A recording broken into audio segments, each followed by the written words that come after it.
こんにちは、ミッキーです。今回は前回ご紹介した大分の見どころに引き続きまして、完全攻略大分グルメ17選をご紹介していきます。豊富な自然があることから、海の幸や山の幸、そして温泉を生かしたグルメが魅力の大分県。日本有数の養鶏地域であることから、鶏料理が豊富で、特に鶏天は大分で食べてほしいメニューの一つになっています。また、鶏肉や野菜を具材と一緒に煮込んだ団子汁や、大分の海の幸でも特に有名な関あじ、関サバ、温泉地を活用した地獄蒸しで出来上がりますプリンや卵、蒸し野菜など、1日では食べきれないほどのメニューがありますので、ぜひ事前の計画の参考にしていただければと思います。このチャンネルではカフェ巡りなど日常を少し豊かにする情報をお届けします。少しでも応援してくださる方はチャンネル登録をして次の動画も見逃さないでください。ちなみに今回ご紹介するお店の Google マップ位置情報は本動画の概要欄から確認することができますので、実際にお店に訪問する際の参考としてご活用ください。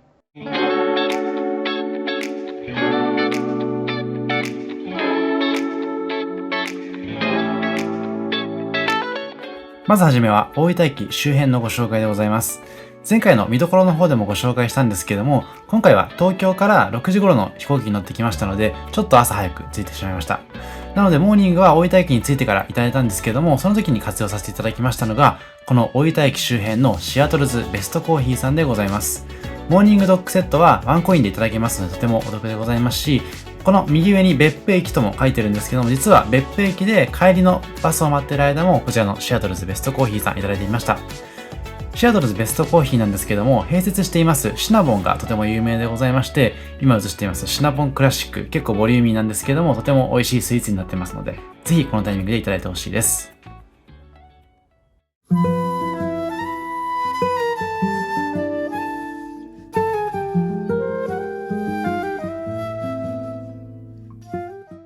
さて、ここからは観光地からご紹介していきます。まずはこちら、湯布院駅周辺の様子を映してるんですけども、湯布院のグルメの魅力をここからご紹介していきます。とても開けた地形でございまして、景色もとても美しいので、お店に向かうまでの旅路もとても楽しんでいただければと思います。その中、まずご紹介しますのは、湯布院山椒楼というところでございます。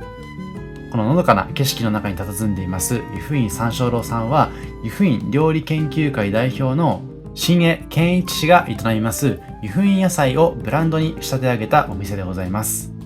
未来に残せる日本料理を作り続けたいという思いで、野菜の本当の味、美味しさを常に研究し提供しているこだわりの店でございます。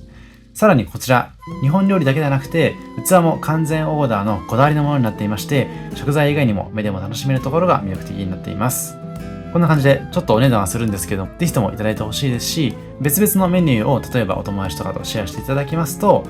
いろいろな味わいを楽しむことができるかなと思います。ランチは11時から2時まで、ディナーは6時から9時までになっていまして、夜は前日までの完全予約制になってますので、その点だけご注意いただければと思います。そしてこちら、この日いただきましたのは、豊後牛のステーキランチでございます。こちら3630円になってるんですけども、めちゃくちゃ食べ応えもありますし、ステーキはもうとても美味しくて、東京でもなかなか食べられないような新鮮なお肉を使っているかと思いますので、ぜひその盛り付けも含めて楽しんでいただければと思います。あと先ほども申し上げましたけれども、こちらの湯布院山椒楼さんは、野菜の付け合わせもとても美しく盛り付けてくれまして、ヘルシーにいただくこともできますので、そういったところも嬉しいポイントかなと思います。あとは先ほど申し上げました完全オーダーの器なんかも目で楽しめるポイントですね。ちなみにこちら店内はクルーズトレイン7つ星を手掛けました三藤岡英里さんによるデザインだということでございまして、とても大人な雰囲気の中で楽しむことができるような空間でございます。さらにこちら合わせ箱の山というものなんですけども、こちらも野菜をふんだんに味わうことができまして、約20種類以上の野菜を使ったその日によって仕入れ内容が異なるメニューでございました。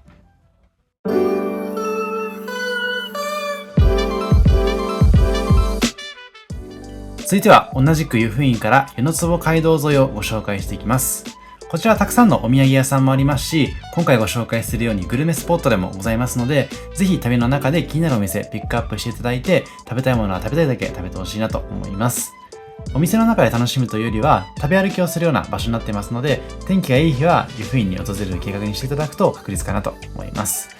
こちら、パンとエスプレッソと湯布院との様子を映してるんですけども、以前に私の動画の中でいくつかご紹介させていただいてますので、ぜひそちら確認していただいて、こちら湯布院さんの雰囲気も試していただくといいかなと思います。そしてこちらは中島九条コーヒーさんというところでございまして、大分市内に本店を構えますお店でございます。この湯布院になりますのはスタンドでございまして、食べ歩きのお供にぴったりなドリンクを販売されています。コンセプトはイノベーティング大分ということでございまして、大分でしか体験できない時間の価値を再構築する手助けをしていただけるお店になっています。続いては、湯布院おやきをいただくことができます、湯布院長寿畑というお店でございます。地の味にこだわった具材を使って、九州産小麦に豆乳を加えた生地で優しく包みまして、ふんわりと蒸して丁寧に仕上げた一品でございます。この日いただきました豚角煮と高菜は、昔ながらの万能ダレでじっくりと煮込んだ豚の角煮を醤油漬けした九州産の高菜と混ぜ合わせた一番人気の商品になってますので、ぜひとも試してほしいなと思います。こういったしょっぱい系のもの以外にも甘い系のものもありましたので、気分に応じて頼んでほしいなと思います。続いては、湯布院の花小路菊屋というところから、湯布院創作菓子でありますプリンドラのご紹介でございます。プリンをパンケーキ風のどら焼きで挟んだプリンドラ。プリンは阿蘇小国ジャージー牛乳を使ったコクの深いもので、ほろ苦いカラメルソースがアクセントになっています。続きまして、全国コロッケコンクールで金賞を受賞したまさに本物の金賞コロッケでございます。出来たてのコロッケをテイクアウトできますので、いつでも外はサクサク、中はホクホクで滑らかなコロッケを味わうことができます。北海道産の男爵芋と脂身が少ない和牛の赤身ミンチを使用しているのに良心的なお値段でございますので、たくさん食べたくなるようなそんなメニューになっていました。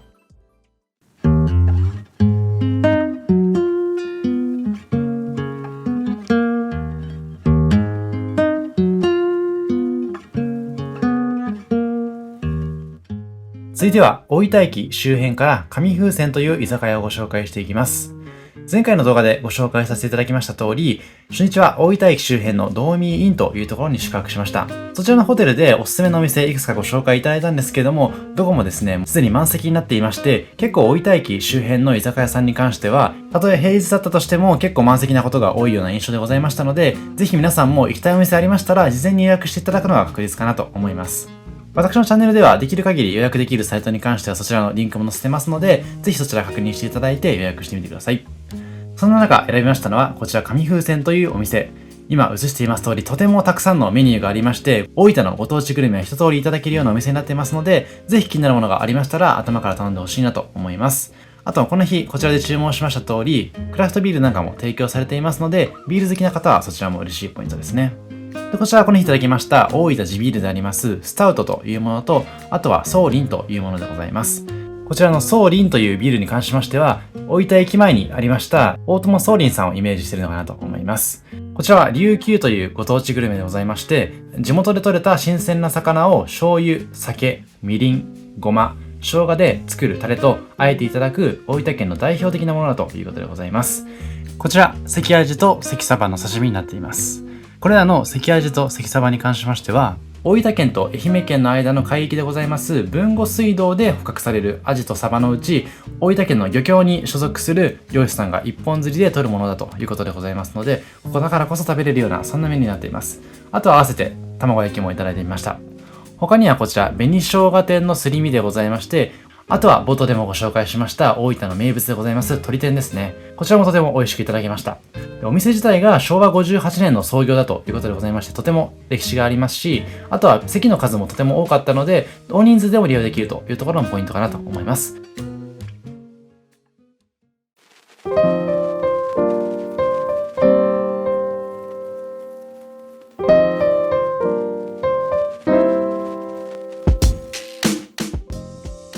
続いては別府駅の周辺からココラートというお店をご紹介していきます。こちらは2日目の朝に訪れたお店になっていまして、別府駅周辺は結構モーニングも楽しめるようなお店があったかなと思いましたので、早めに来ていただいた形になっています。こんな形で焼き菓子とかパンとかも販売されていまして、ここの別府店以外にも大分市にももう1店舗あるようでございました。こういったパッケージもとても可愛らしいので、例えばお土産用とかに買っていただくのもいいですし、雑貨とかもありますので、ぜひ気に入ったものがありましたら、そちらもお土産用にいただくといいかなと思います。でこんな感じでアットホームな雰囲気の中でお食事をいただくことができまして、奥にはソファー席なんかもありましたので、ゆったりと過ごすことができる、そんな空間になっています。で、平日の場合は朝8時からやってまして、土日祝日の場合は朝9時からやっています。で、モーニングメニューが結構豊富でございまして、この日いただきましたモーニングセットやパンケーキ、蜂蜜バターのセット以外にも、キッシュセットとかピタパンセットとかもありまして、他には先ほどご紹介したようなお店で販売されていますパンを一つ選んでいただいてドリンクとセットにしていただくワンコインのメニューなんかもありましたので、そういったところもとても嬉しいかなと思います。ランチメニューも充実していまして、タコライスとかロコモコとかサンドイッチやハンバーガーなんかもありましたし、お子様ランチもありましたので、お子さん連れの方でも十分に楽しむことができるかなと思います。で、こちらはこの日にいただきましたパンケーキ蜂蜜バターでございます。で、パンケーキだけではなくて、こういったサラダも添えていただけるのがココラートさんの嬉しいポイントかなと思っています。で、こちら蜂蜜がとにかく美味しかったので、蜂蜜がついているようなセットを頼んでいただくと間違いないかなと思います。で、カフェタイムにはパフェとかスイーツプレートとか、あとは先ほどご紹介したパンケーキなんかもいただくことができますので、もちろんモーニングやランチ以外にも楽しむことができるようなカフェでございます。で、こちら1点だけ注意点がございまして、カードとか電子マネーとか QR コード決済対応しなかったので、現金をお持ち合わせの上訪れてみてください。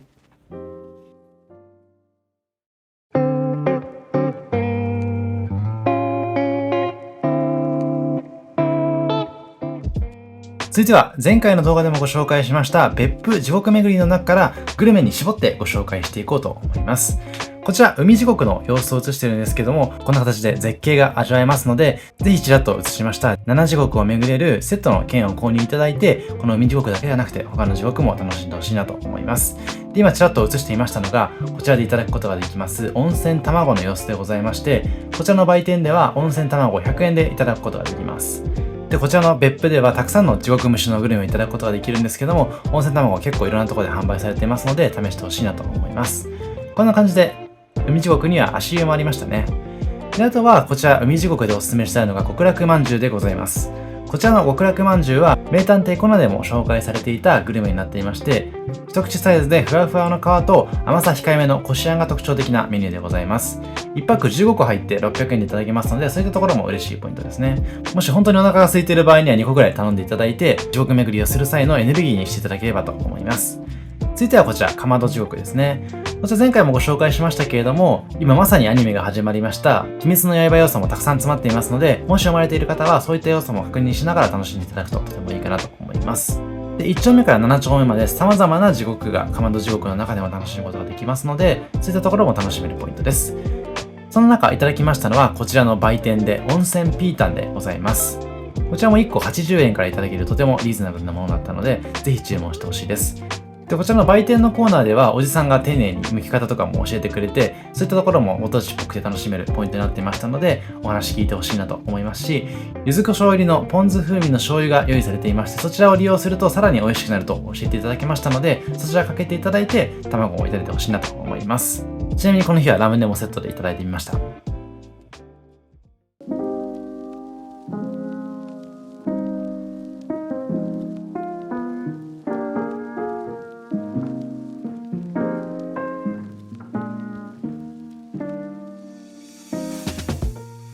続いては別府の鉄輪というところから地獄蒸し工房鉄輪のご紹介でございます。まさに温泉県らしさを象徴するようなグルメスポットでございますので、旅の計画の中の一部に含めていただきたいお店になっています。こちらの工房は鉄輪温泉街で最も人が集まる地獄蒸し専用施設でございまして、館内にあるこちらの蒸し窯を使って調理をすることができます。たくさんの種類のセットが用意されていますので、ぜひ気になるものから頼んでほしいのと、野菜で結構ヘルシーになってますので、お腹に自信がある方は複数種類頼んでいただくのもおすすめかなと思います。今から地獄蒸しの始める様子をご紹介するんですけども、まさに体験型になっていますので、こういったところ動画に収めていただいて旅の思い出にしていただけるととても良さそうです。まさに人気なお店でございますので、結構待ち時間が発生してしまうこともあるんですけども、待ち時間の札をいただくことができまして、この日も1時間半ぐらい余裕がありましたので、その待ち時間の間は例えば外の地獄巡りに行っていただくのもいいですし、あとは敷地内に足湯なんかもありましたので、待ち時間だとしても退屈にならず待つことができるかなといったところです。こんな感じで、もう調理する体験コーナーがまさに旅らしさを象徴しているかなと思います。結構釜の蓋が重かったので、お子さんなんかは難しいかなと思うんですけども、中学生以上になってくれば、割と力もついてくると思いますので、ぜひとも体験していただきたいです。こちらは摂氏98度、100% 地熱エネルギーの温泉噴気を利用した仕組みになっていまして、別府鉄輪温泉では江戸時代から用いられてきた伝統の調理法だということでございます。で、至ってシンプルな調理法でございまして、食材をザルに乗せて地獄蒸し釜と呼ばれるこちらの釜の中に入れて蓋をするだけでございます。タイマーで測っていただいて時間になったらこんな形で取り出すような、そんな調理方法ですね。で、塩分を含む温泉蒸気で一気に蒸すため、食材本来の旨味を閉じ込めたままでいただくことができる、そんな魅力のメニューになっています。で、先ほど札を持っていただいて待ち時間を過ごすというふうにご紹介したんですけども、予約不可になっていますので、どうしても一回訪れていただいてます形にならざるを得ないというところだけ注意いただければと思います。こちらは地獄蒸し玉手箱になっています。多種多様な野菜のメニューに加えまして、おまんじゅうとゆで卵をいただくことができる、そんなメニューになっていました。お好みの味付けをしていただいていただくことができますね。で、先ほどの地獄巡りの中でご紹介しそびれてしまったんですけども、このカンナオという地域に関しましては、別府駅からバスに乗っていただいて訪れていただくスポットになっていますので、もし地獄巡りも含めて楽しみたいという方、そしてこの後ご紹介するような地獄蒸しプリンも楽しみたいという方に関しましては、1日乗車券を買っていただくとお得に楽しめますので、前回の動画等を参考にしていただいて、そういった工夫もしていただければと思います。で、こちらのお店結構座席数があるので、ピークを超えた夕方頃ならすんなりと入れるのかなといった印象でもございました。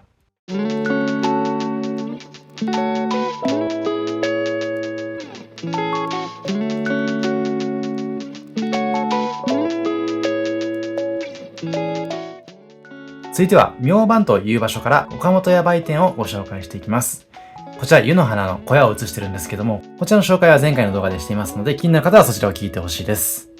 こちらの岡本屋なんですけども、明治創業の旅館であります岡本屋の別当の茶屋を兼ね備えた売店でございまして、大人気商品でございます地獄蒸しプリンをはじめまして、温玉うどん、地獄蒸しプリンアイス、地獄蒸し卵サンドなど多彩なメニューを揃えているお店でございます。大分県では蒸し料理が有名でございますので、こちらの岡本屋売店以外にもたくさんのプリンの販売があるんですけども、まさに元祖とついていますので、ぜひとも試してほしい、そんなお店になっています。こんな形で地獄釜の様子も眺めることができますので、そういったところもポイントですし、ちょっとこの日天気が少し悪いんですけれども、天気がいい日なんかにはこの外の景色も絶景になっていますので、ご飯と一緒に楽しめる、そんなポイントになっているかなといったところです。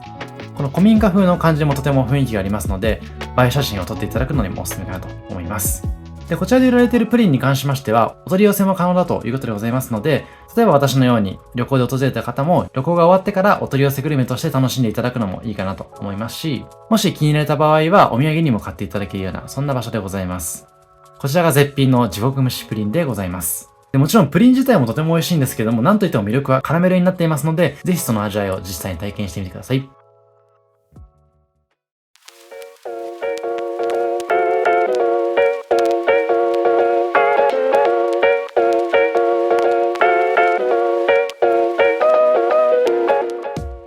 続いては2日目の夜ご飯でいただきました別府駅周辺の夢倉庫というところでございます。初日、先ほどご紹介した紙風船の中でもご当地グルメいただいたんですけども、団子汁食べてなかったなと思って団子汁があるお店を探して入ったんですけども、こちらのお店、団子汁以外にも鶏天をはじめとした鶏料理とかとても美味しいものがたくさんありましたので、別府駅周辺での居酒屋の参考にしていただければと思います。こちらはこの日にいただきました鶏天でございますね。鶏天も先ほどの紙風船さんとはまたちょっと違った鶏肉の旨味とカリッとした食感を味わえるような鶏天になっていました。今回料理を中心にご紹介していくんですけども、お店の雰囲気自体も昭和レトロな雰囲気がありまして、そういったところも含めて楽しめそうです。こちらの鶏のたたきは隣で食べている方がとても美味しそうだなと思いましたので注文してみました。まさに酒のつまみに合いそうなメニューになってましたので、ぜひとも頼んでほしいです。他にもですね、文吾味とか文吾サバとかもありますし、大分の焼酎なんかが豊富だということでございまして、たくさんの種類がありますので、お酒好きな方にとってもお勧めできます。そしてこちらが最も食べたかった団子汁になっています。で、団子汁というのは小麦粉を水で練ってしばらく寝かせて手で伸ばしてちぎった団子を入れた汁でございまして、この平麺のうどんっぽいなと感じるかと思うんですけど、こちら自体が団子だということでございますね。もちもちっとした食感の麺がとても美味しかったので、ぜひ皆さんも試してみてください。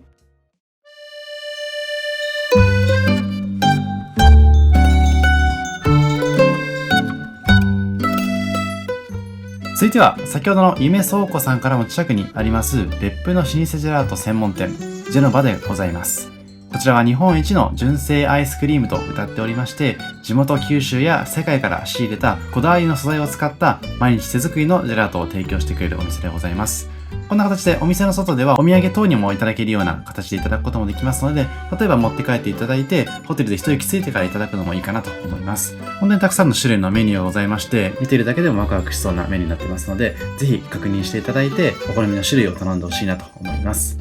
まさに先ほどの夢倉庫さんのあたりは居酒屋がたくさんありますので、その後に食後のデザートとしていただくのもとてもおすすめかなと思います。定休日は水曜日になってるんですけども、営業時間も9時までやってますので、そういったところも嬉しいポイントですよね。この日はこちらのストロベリーキュービックをいただいてみました。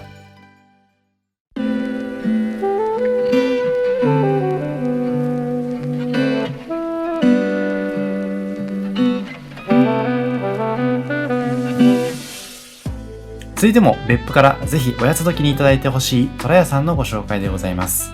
こちらは昭和28年創業で昔から地元で愛されています大判焼き屋さんでございます。こんな形で店内で作っていただいている大判焼き車体焼きが販売されていて、テイクアウトはもちろん店内でもいただくことができる、そんなお店になっています。別府駅からは徒歩8分になっていますけれども、大通り沿いに向かって様々な別府の景色を眺めることができますので、割とすぐ着いたような印象でもございます。甘さ控えめのあんがたっぷり入った大判焼きは皮がもちもちしててとても美味しかったので、ぜひとも食べ歩きのともにしていただければと思います。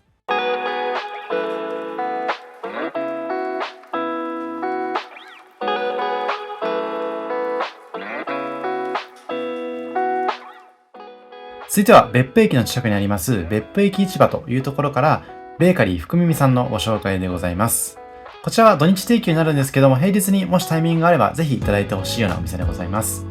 揚げパンをいただくことができまして、砂糖、きな粉、シナモン、ココア、抹茶ミルク、黒糖生姜、キャラメルなど複数の種類から選ぶことができて全部150円でございます。実はちょうど3月の末頃に1周年を迎えたということでございまして、比較的新しいところも特徴的になっています。まさに別府駅からバスを待ったりする時間も結構あると思いますので、ぜひここでテイクアウトしていただいて、冒頭でご紹介したシアトルズベストコーヒーさんのコーヒーなんかと合わせていただくと、大人の楽しみ方としておすすめかなと思います。で、せっかくなので別府駅周辺で大分のお土産もちょっとご紹介しようと思います。定番はこちらのザビエルでございまして、買っていただいても間違いないかなというのと、あとはこちらミルヒというドーナツなんですけども、もうとても美味しいドーナツになっていまして、湯布院でも販売されていましたので、ぜひチェックしてみてください。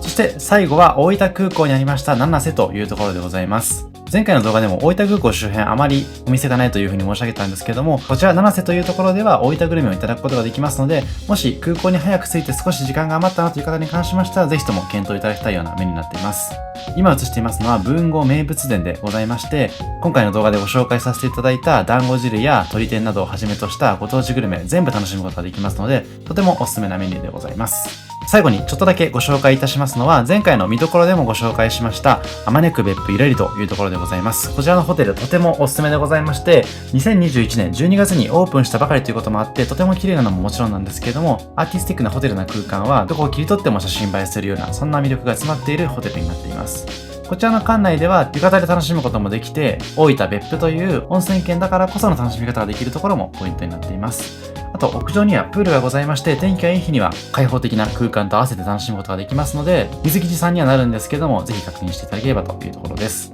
こちらは大浴場になっていまして、大浴場も別府の景色を眺めながらゆったりと入ることができますし、男性限定ではございますけれども、サウナも併設されていますので、サカスにも利用いただけます。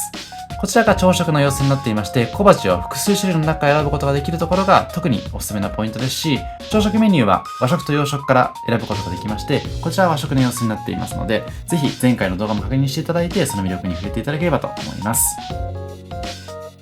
以上、今回は大分グルメの魅力をギュッと凝縮してご紹介させていただきました。温泉県ということもありまして、温泉の地熱や雰囲気を利用した蒸し焼きが特に特徴的だったかなと思うんですけれども、食べ歩きにおすすめなお店もたくさんご紹介させていただきましたし、居酒屋の中では新鮮な魚を使ったメニューやご当地グルメとして有名な鶏料理なんかも楽しむことができて、あとは地ビールとか、あとは焼酎がおすすめなお店なんかもご紹介しましたので、ぜひ参考にしていただければというところです。動画の中でもご紹介しましたけれども、注意点としましては、大分の居酒屋結構混みまして、私自身も何店舗か回ることになりましたので、ぜひ今回ご紹介させていただいた紙風船さんやみそおこさん気になれば、そちら予約していただければと思いますし、他にもご自身で気になったお店がありましたら、事前に予約していただくと確実かなと思います。以上、ミッキーでした。ありがとうございました。